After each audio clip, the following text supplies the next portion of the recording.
Alright, welcome back ladies and gentlemen to the Chupacabra tutorials channel. I'm your host Larry, and today we're talking about Windows privacy and security settings. So inside Windows 10 settings, you got a bunch of different tabs, and this is one of those sections. So in the first little section here, we've got General. Change privacy options, and these are let apps use advertising ID to make ads more interesting to you based on your app activity.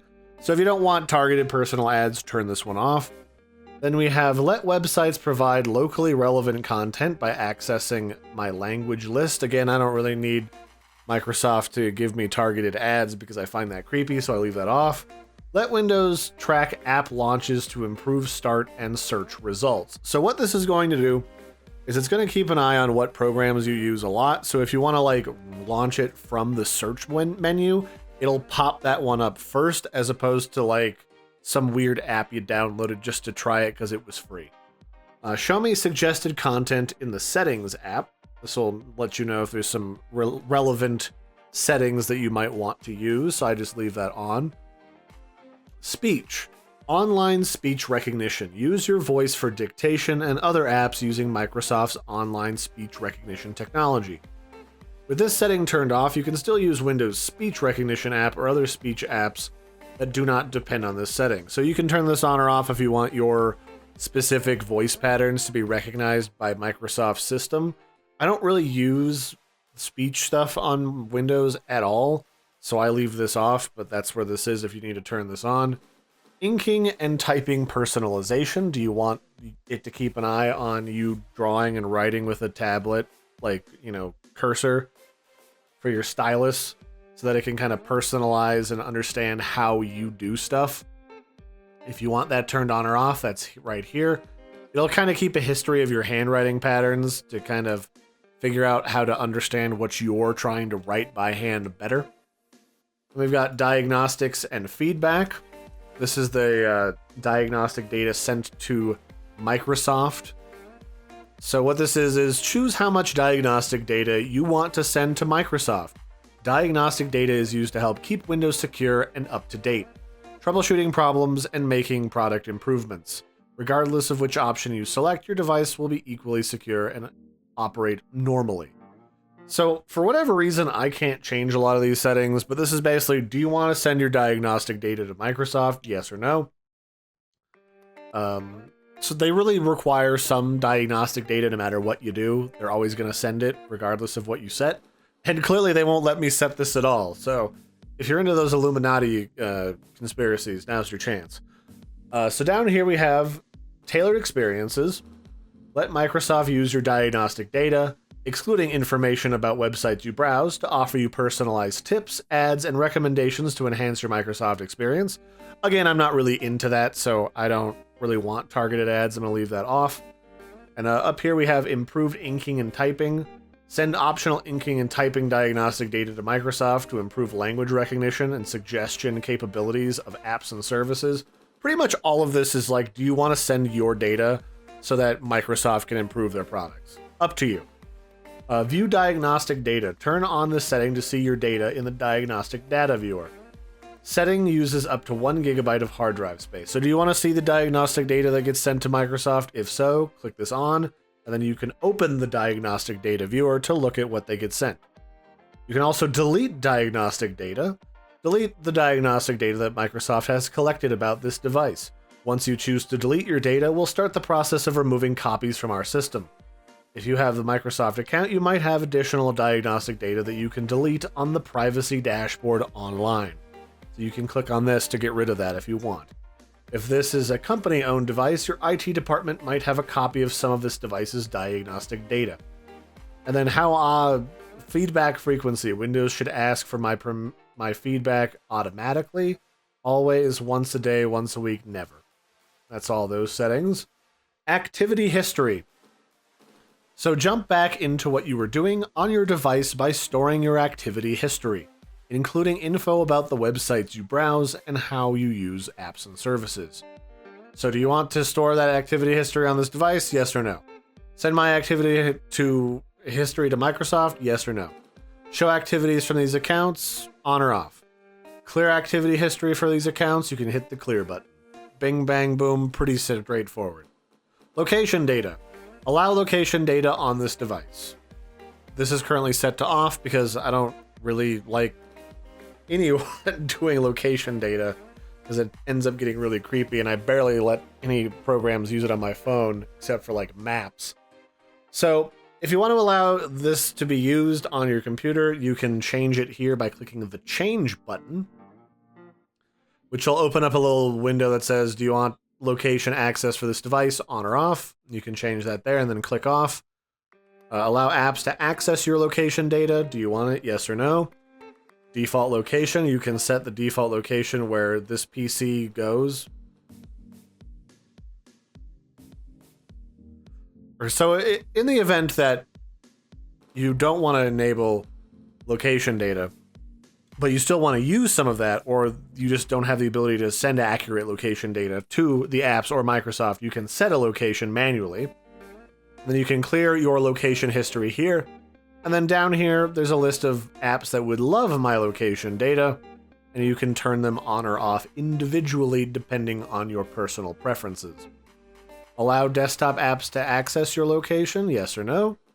And then geofencing. None of your apps are currently using geofencing, but if that was available, I could tweak those settings down here at the bottom.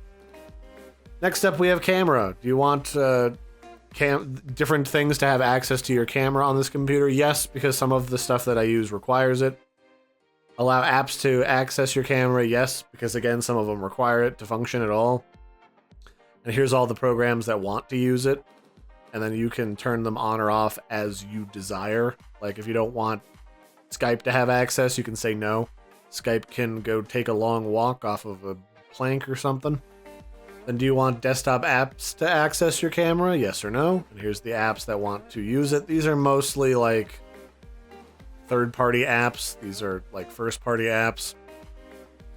And you can turn those on or off as you want, and you can see what all of them were using it for.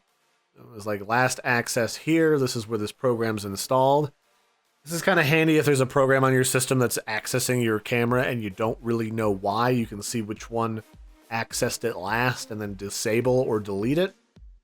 Down here, same thing with Microsoft. Do you want Microsoft to access it? Yes or no? Do you want apps to be able to access it? Yes or no?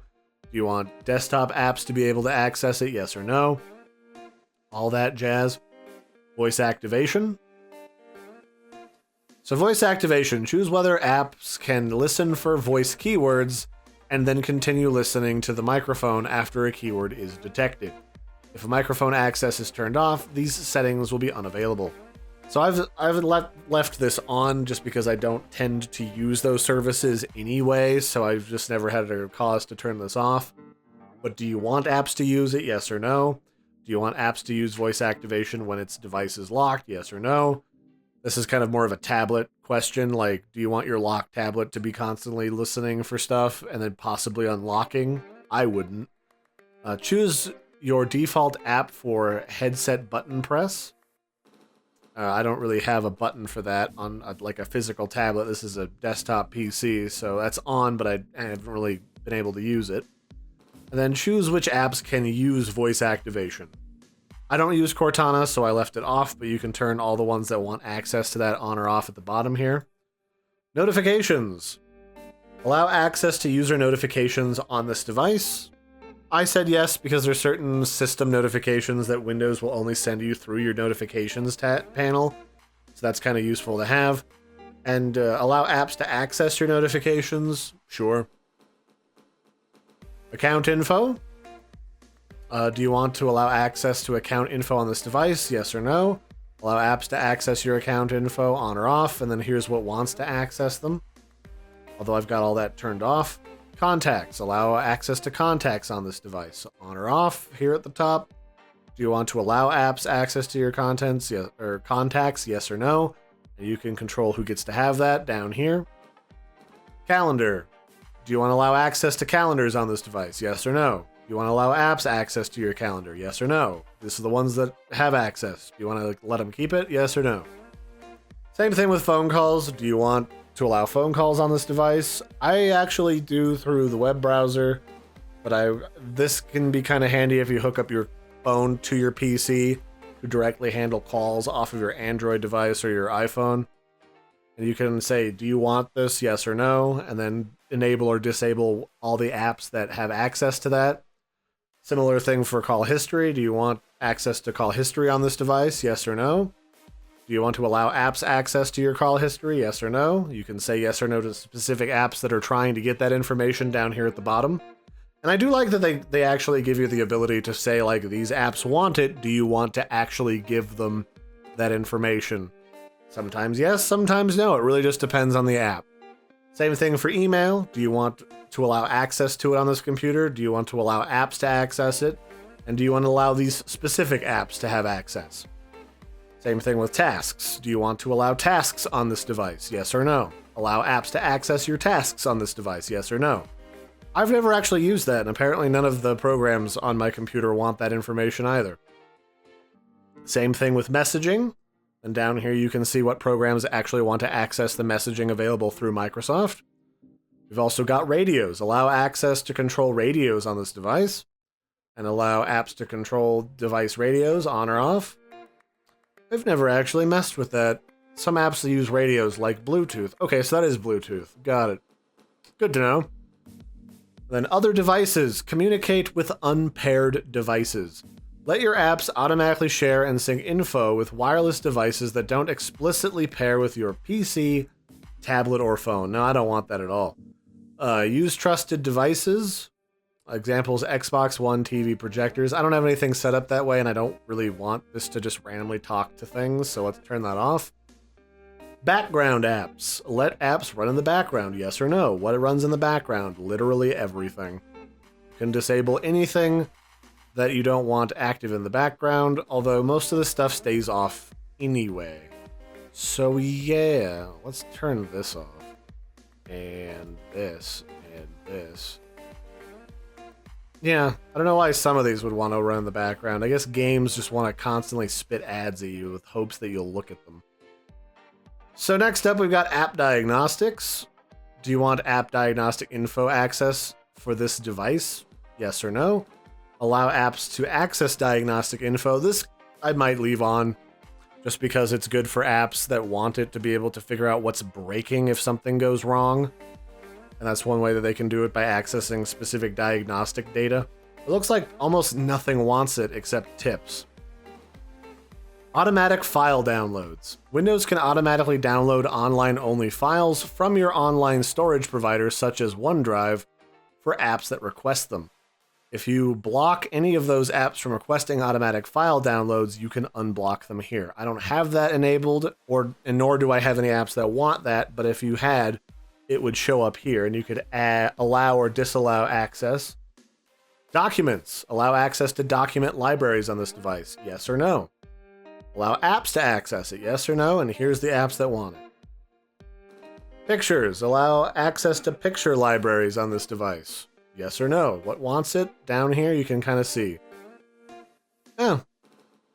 Well, I don't know what the tribes are, but they don't need to see my pictures.